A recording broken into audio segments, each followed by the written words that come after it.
మన బాలయ్య మూవీ అందులో లాగా మిమ్మల్ని అందరినీ టైం మిషన్ ఎక్కించలేను కానీ నాతో పాటు ఒకసారి ద్వాపర యుగానికి వెళ్ళిపోదాం పదండి. మహాభారతం ఇది ఒక మహాకావ్యం. దీంట్లో హిస్టరీ, మైథాలజీ, సైన్స్ అంటూ చాలా ఉన్నాయి. ఈ స్టోరీ మన ద్రోణాచార్యుడిది. అదేనండి మన కౌరవులకి పాండవులకి టీచర్ అన్నమాట. ఆ గురువు ఒక ఐవీఎఫ్ బాన్ అని మీకు తెలుసా?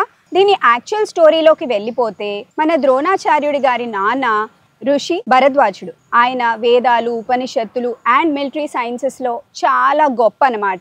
వన్ ఫైన్ డే మన భరద్వాజుడు తన మార్నింగ్ రిచువల్స్ అంటే ఉదయపు ఆచారాలు ముగించుకోవడానికి గంగకి వెళ్ళాడు. అక్కడ ఒక బ్యూటిఫుల్ అప్సరస్ని చూశాడు. ఆవిడ పేరే ఘృతాచి.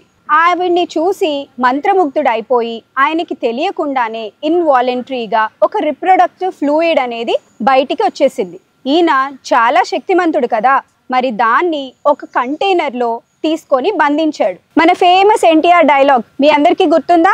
మట్టి కుండలో పుట్టిదివి కదా అనే డైలాగ్ ఇక్కడ నుంచే వచ్చిందనమాట.